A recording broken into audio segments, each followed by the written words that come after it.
이 시간 함께 예배드리는 모든 성도님들을 위해 하나님의 은혜가 가득하시길 축복합니다.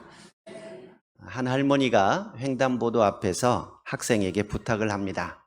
학생, 나 좀 건널 수 있게 도와줘 라고 말합니다.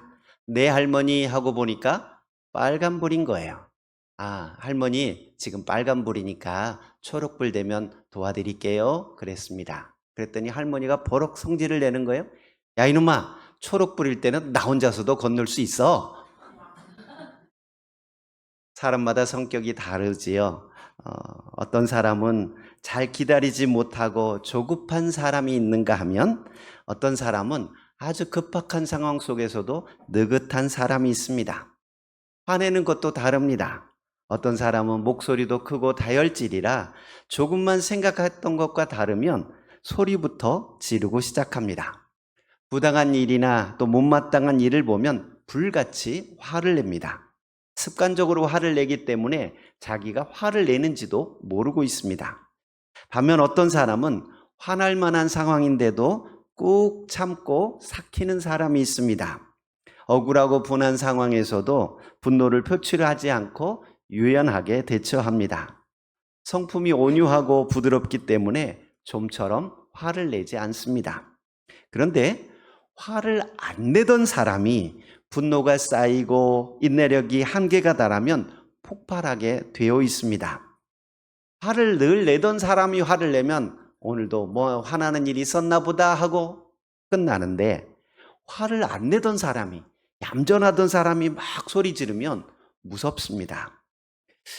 여러분, 성경에 보면 하나님을 소개하는 여러 가지 내용들이 있는데 출애굽기 34장 6절에 보면 자비롭고 은혜롭고 노하기를 더디하며 인자와 진실이 많은 하나님이다 라고 소개합니다. 또 시편 103편 8절에 보면 여호와는 긍휼이 많으시고 은혜로우시며 노하기를 더디하시고 인자하심이 풍부하시도다 라고 이야기합니다. 사도 요한은 하나님을 소개하면서 요한일서 4장 16절에서 하나님은 사랑이시다라고 선포합니다. 이처럼 성경에 나타난 하나님의 성품은 자비롭고 은혜롭고 긍휼이 많고 사랑이 많고 인자하신 하나님이십니다. 죄인들이 돌아오기를 기다려주시고 오래 참아주시는 하나님이심을 알 수 있습니다. 그런데 성경에는 사랑의 하나님뿐만 아니라 진노하시고 심판하시는 하나님의 모습도 기록되어 있습니다. 신명기 4장 24절에 보면 내 하나님 여호와는 소멸하는 불이시요 질투하시는 하나님이시니라 라고 말씀하고 있습니다. 약한 자를 돌보고 긍휼히 여기시는 사랑의 하나님이시지만 또한 죄를 미워하시고 악한 자들을 심판하시고 불순종한 자들에게 진노를 쏟아부으시는 심판자 하나님의 모습도 있다라는 겁니다. 사랑이 많으시고 인자하신 하나님께서 진노하시고 화를 내신다면 그 진노는 감당하기 어려운 커다란 진노라는 것을 기억해야 합니다. 오늘 본문에도 하나님께서 불같이 진노하시는 장면이 기록되어 있습니다. 9절과 10절 우리 같이 한번 보겠습니다. 여호와께서 또 모세에게 이르시되 내가 이 백성을 보니 목이 뻣뻣한 백성이로다. 그런즉 내가 하는 대로 두라. 내가 그들에게 진노하여 그들을 진멸하고 너를 큰 나라가 되게 하리라. 하나님께서 모세에게 말씀하십니다. 내가 이 백성을 보니까 목이 뻣뻣하다. 내가 그들에게 진노하여 그들을 진멸하겠다. 그리고 모세를 통해 새로운 나라를 세우겠다라고 말씀하십니다. 사랑이 많으신 하나님이시지만 죄악이 관영할 때 물로 세상을 심판하시고 노아를 통해 새로운 민족을 이루셨습니다. 사람들이 바벨탑을 쌓고 하나님을 거역할 때 하나님께서는 언어를 혼잡하게 하시고 다 흩어버리셨습니다. 그리고 아브라함을 택하셔서 새로운 민족의 조상이 되게 하셨습니다. 이제 아브라함의 후손인 이스라엘 백성들을 애굽에서 건져내셨지만 그들을 다 진멸해버리겠다고 말씀하십니다. 얼마나 화가 나셨는지 평상시에는 이스라엘 백성들을 일컬어 내 백성이다 라고 말씀하셨는데 7절에 보시면 모세에게 내가 애굽 땅에서 인도하여 낸 네 백성이라고 표현합니다. 하나님께서 이스라엘 백성들을 애굽에서 이끌어내셨음에도 불구하고 모세 네가 애굽에서 이끌어낸 네 백성이라고 말하고 있습니다. 여러분, 애들이 막 속 썩일 때 부부 사이가 좋으면 우리 애 왜 그러냐 이러지만 조금 부부 사이가 나쁘면 어떻게 말해요? 당신 아들 봐봐. 당신 아들 똑같이 닮아서 저래 라고 말하고 또 남편도 아유 당신 딸 좀 봐봐. 이렇게 해놓은 걸 봐 라고 하면서 이야기하죠. 분명히 내 아임에도 불구하고 당신 아들 또 당신 딸 이렇게 표현하는 것처럼 인자하신 하나님께서 화가 나시니까 모세에게 네가 이끌어낸 네 백성 좀 봐라 라고 말씀하십니다. 인자하신 하나님께서 다 진멸하겠다고 이렇게 화를 내시는 데에는 이유가 있을 겁니다. 오늘 본문을 통해서 하나님이 왜 이렇게 화를 내시지? 이게 뭐 그렇게 화낼 일인가? 다 죽일 만한 죄인가? 우리 상식으로는 이해가 안 될 수 있지만 이 말씀을 통해서 하나님이 이걸 싫어하시는구나. 이렇게 하실 때 이렇게 진노하시는구나 라는 것을 깨닫게 된다면 바로 우리는 하나님의 진노의 대상이 아니라 기쁨의 대상이 될 수 있습니다.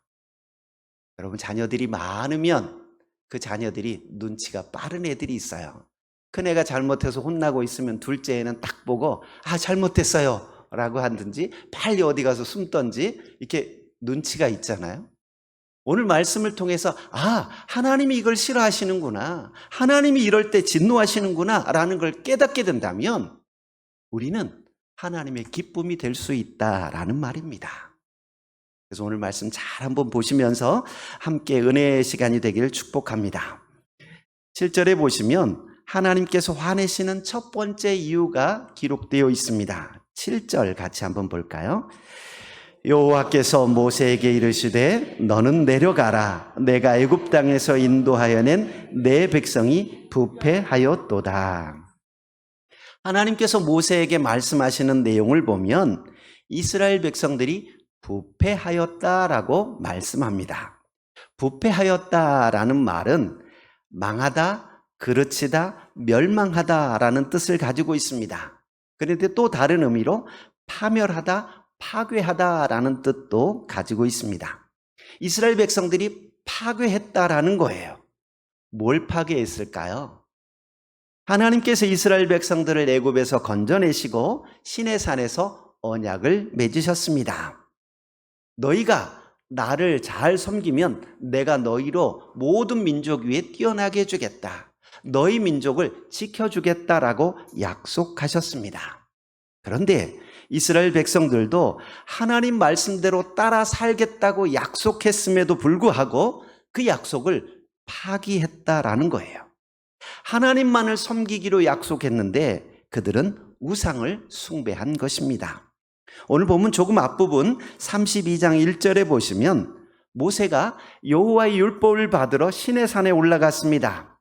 그런데 시간이 오래 걸렸습니다. 언제 내려올지 알 수 없는 상황입니다. 백성들은 아론에게 우리를 인도할 신을 만들어 달라라고 요청합니다. 그러자 아론은 백성들의 귀에서 빼낸 금으로 송아지 우상을 만듭니다. 그리고 이는 너희를 애굽 땅에서 인도하여 낸 너희의 신이다라고 말하자 백성들이 그 송아지 우상 앞에 절하고 먹고 마시고 번제를 드리고 화목제를 드리고 뛰어놀게 됩니다.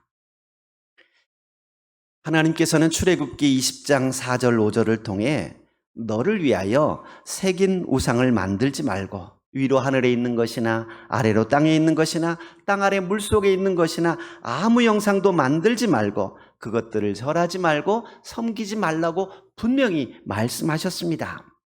출애굽기 19장 5절 6절을 통해 하나님께서 너희가 내 말을 잘 듣고 내 언약을 지키면 너희는 모든 민족 중에서 내 소유가 될 것이다 라고 말씀하셨고 출애굽기 19장 8절에 보면 백성들이 일제히 응답하여 이르되 여호와께서 명령하신 대로 우리가 다 행하리이다라고 약속했습니다. 하나님께서 말씀하신 것을 백성들이 그대로 지키겠다고 시내산에서 약속한 거예요. 그런데 그들은 시내산에서 하나님과 세운 언약을 파괴하였습니다. 그래서 하나님께서 불같이 화를 내고 있는 겁니다. 여러분, 그렇다면 우리는 하나님을 화나게 하지 않으려면 하나님과 했던 약속을 지키면 되는 겁니다. 예수님을 나의 구주로 믿고 하나님만을 섬기겠습니다라고 세례받을 때 다짐했던 약속을 잊어서는 안 될 겁니다. 이 문제만 해결해 주시면 내가 평생 하나님 뜻대로 살겠습니다. 다급할 때 했던 하나님과의 약속을 기억해야 한다는 거예요. 하나님과의 약속을 잊어버리고 우리가 세상의 마음을 빼앗긴다면 하나님께서 진노하실 것입니다. 두 번째로 하나님께서 진노하시는 모습을 보면 올바른 예배를 드리지 않을 때 진노하십니다.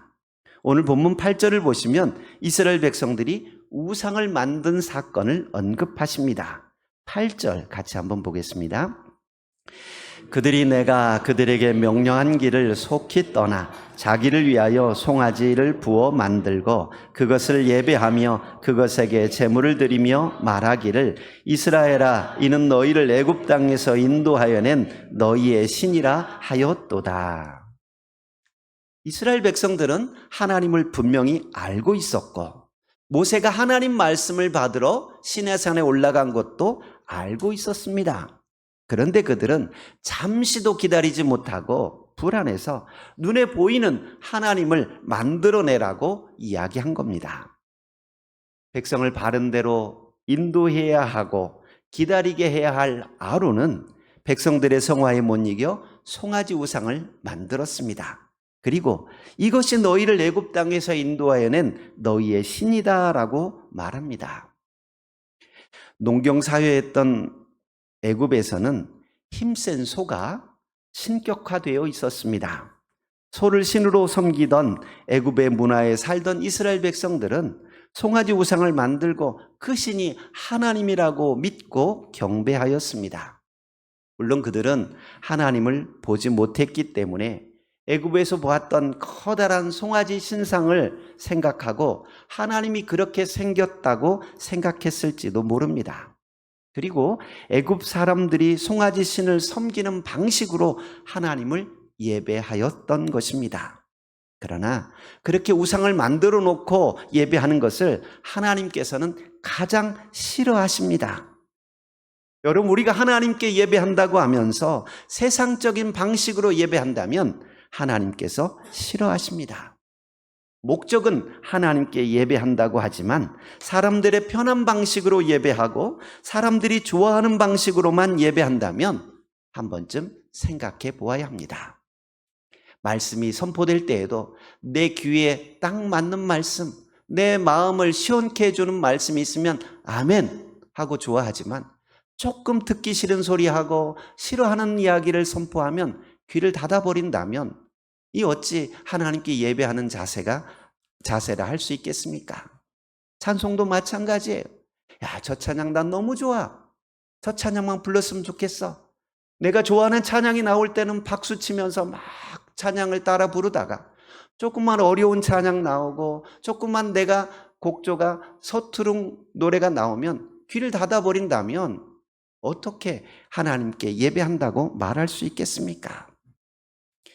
여러분, 우리가 기도한다고 하지만 내 자신이 잘 되고 내 자식만 잘 되도록 기도한다고 해봅시다. 정한수 떠놓고 비는 세상 사람들의 기도와 뭐가 다르겠습니까? 입으로는 오직 믿음으로 살고 말씀대로 살겠다고 하지만 삶에서는 조금만 마음에 들지 않으면 소리 지르고 미워하고 원망한다면 하나님이 기뻐하시는 모습이 아니라는 겁니다. 하나님께서는 너희 몸을 하나님이 기뻐하시는 거룩한 산 제물로 드리라고 말씀하십니다. 우리가 단순히 예배 시간에 참석한 것만으로 예배 드리는 것이 아니라 우리 삶이 예배가 되고 우리 몸이 거룩한 제물이 되어야 한다고 말씀하십니다. 별것 아닌 것처럼 보일 수 있지만 하나님께 올바로 예배하지 않을 때 하나님께서 진노하셨다는 사실을 기억해야 하겠습니다. 세 번째로 9절 보니까 순종하지 않을 때 진노하십니다. 9절 말씀 같이 한번 볼까요? 여호와께서 또 모세에게 이르시되 내가 이 백성을 보니 목이 뻣뻣한 백성이로다. 아멘. 이게 목이 뻣뻣하다라는 말은 문자적으로 목이 굳어서 잘 돌아가지 않는 상태를 이야기합니다. 그러나 비유적으로 쓰일 때는 완고하고 고집스러워서 말을 듣지 않는 태도를 의미합니다. 마치 고집센 소나 말이 고삐를 당겨도 방향을 바꾸지 않는 것처럼 하나님 말씀에 순종하지 않는 모습을 이야기합니다. 하나님께서 분명히 율법을 주셨습니다. 그런데 그 율법대로 살지 아니하고 자기 고집대로 살려는 성향을 가지고 있다라는 거예요. 이것이 하나님이 싫어하시는 모습이고 하나님을 화나게 하는 것임을 기억해야 하겠습니다. 이처럼 하나님께서는 하나님과의 약속을 어기고 하나님이 아닌 우상에게 예배하고 목이 뻣뻣하여 말씀대로 순종하지 않는 백성들을 보면서 진노하여 멸하려 하셨습니다. 그런데 다행히도 14절 보니까 진멸하려던 뜻을 돌이키셨습니다. 14절 같이 한번 볼까요? 여호와께서 뜻을 돌이키사 말씀하신 화를 그 백성에게 내리지 아니하시니라. 아멘. 하나님께서 진멸하여 다 없애버리겠다고 하셨다가 뜻을 돌이키셨습니다. 왜 그러셨을까요? 하나님이 이랬다 저랬다 하시는 분입니까? 그냥 함부로 허언을 하시는 분입니까? 분명 이 사이에는 뭔가 사연이 있을 겁니다. 11절에서 13절에 나오는 내용들을 함께 살펴볼 때 하나님께서 뜻을 돌이키신 이유를 찾을 수 있습니다. 11절 이하에는 모세가 하나님께 간구한 기도의 내용이 기록되어 있습니다. 그의 기도를 살펴보면 우리가 하나님의 진노에서 벗어나는 비결을 발견하게 되고 우리 주변 사람들을 도울 수 있는 기도가 어떤 기도인지 깨닫게 됩니다. 가장 먼저 모세는 이 백성이 주의 백성임을 강조합니다. 화가 나신 하나님께서 7절에 보니까 네가 애굽 땅에서 인도해낸 네 백성이 부패했다라고 말씀하셨습니다. 그런데 모세는 11절에서 큰 권능과 강한 손으로 애굽 땅에서 인도하여 내신 주의 백성에게 진노하시나이까라고 이야기합니다. 하나님은 모세에게 네 백성이다 라고 말하는데 모세는 아닙니다. 주의 백성입니다 라고 강조하고 있습니다. 하나님께서 은혜를 베푸셔서 구원해 내신 하나님의 백성이라는 거예요.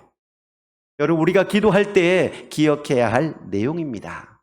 내가 어떤 존재인지 분명하게 깨달아야 기도에 힘이 있고 하나님께서 그 기도를 들어주시게 됩니다. 여러분, 길 가던 아이가 아무리 예쁘게 생겼다고 해도 아줌마 나 아이스크림 하나 사주세요 하고 이야기하면 사주겠습니까?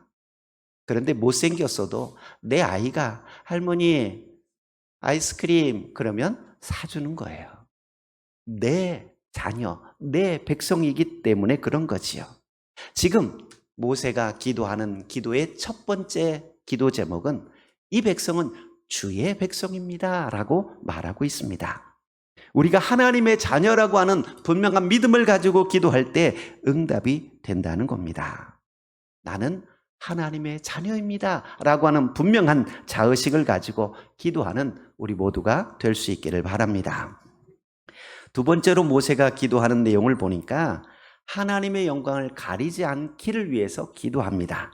12절 보시면 하나님께서 백성들을 진멸하시면 애굽 사람들이 자기 백성을 산에서 죽이고 지면에서 진멸하려는 악한 의도로 인도해냈다고 말하지 않겠습니까? 라고 이야기합니다. 여기서 이스라엘 백성들을 진멸하면 하나님의 이름이 부끄러움을 당한다는 거예요. 모세는 하나님의 영광이 가리우지 않도록 기도하고 있습니다. 이 말씀을 우리에게 적용해 본다면 우리의 기도가 나의 기쁨, 나의 만족을 위한 기도가 아니라 하나님의 영광을 위한 기도라고 한다면 응답된다는 겁니다. 주님께서는 너희가 먼저 그의 나라와 의를 간구할 때 이 모든 것을 너희에게 더하시겠다고 약속해 주셨습니다. 우리의 기도가 하나님의 영광을 위해 구하는 기도가 될 수 있기를 축복드립니다. 세 번째로 모세는 하나님의 약속에 의지해서 기도합니다. 13절 보시면 아브라함과 이삭과 이스라엘을 기억하셔서 하늘의 별처럼 많게 하시고 내가 허락한 이 땅을 너희의 자손에게 주어 영원한 기업이 되게 하리라 하셨지 않습니까? 라고 하면서 하나님이 약속하신 약속을 붙잡고 기도합니다. 한마디로 하나님이 하셨던 말씀에 근거해서 기도했다는 거예요. 이스라엘 백성들이 의로워서도 아니고 모세가 의로워서도 아닙니다. 하나님께서 신실하신 분이기에 하나님의 약속대로 이루어 달라고 기도한 겁니다.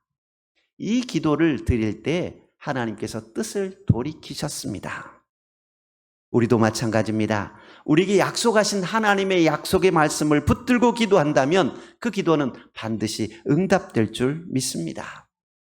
사랑하는 성도 여러분, 하나님은 사랑의 하나님이시지만 또한 심판의 하나님이십니다. 한없는 자비를 베풀어 주시지만 죄를 철저하게 심판하시는 공의의 하나님이십니다. 오늘 우리가 하나님의 진노의 대상이 아니라 하나님의 마음을 시원케 해드리는 기쁨의 대상이 되기를 축복드립니다. 그러려면 하나님이 싫어하는 것이 무엇이고 어떤 기도에 응답하는지 분명히 깨달아야 합니다. 하나님은 우리가 하나님의 언약을 지키기를 원하십니다. 하나님의 언약을 파괴할 때 진노하십니다.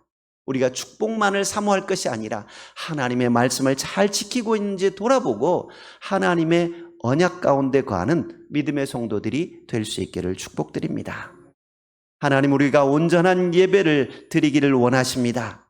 우상에게 예배하고 잘못된 예배를 드리는 것이 아니라 온전한 예배를 드리는 예배자리 되시기를 축복합니다. 하나님은 목이 뻣뻣하여 불순종하는 것을 싫어하십니다. 우리가 오늘 본문의 말씀을 기억하고 언약의 말씀을 기억하고 올바른 예배를 드리고 순종의 삶을 살아간다면 하나님의 기쁨이 될 것입니다. 뿐만 아니라 우리가 모세처럼 기도한다면 우리 자녀들이, 우리 교회가, 우리나라와 민족이 하나님의 기쁨이 될 수 있을 줄 믿습니다. 우리는 하나님의 자녀입니다. 하나님의 영광을 위해 먼저 기도하십시오. 하나님의 약속의 말씀을 붙잡고 기도하십시오. 하나님께서 진노의 마음을 품으셨더라도 뜻을 돌이키실 것입니다. 지금은 그 어느 때보다 기도가 필요한 시기입니다. 한 사람 모세의 기도로 한 민족이 진멸의 위기에서 벗어나게 되었습니다. 오늘 저와 여러분 한 사람의 기도가 민족을 살리고 우리 가정과 교회를 살린다는 것을 기억하며 온전한 기도자의 삶을 살아가시길 주의 이름으로 축복드립니다. 아멘. 은혜로우신 하나님, 이 시간 하나님께서 붙잡아 주셔서 하나님께서 복 주시기로 약속하신 날 하나님 전에 나와 예배하게 하시니 감사합니다. 우리 예배를 기쁘게 받으시고 우리가 하나님을 기쁘시게 하는 믿음의 삶이 되도록 은혜 베풀어 주옵소서. 예수님 이름으로 기도하옵나이다. 아멘.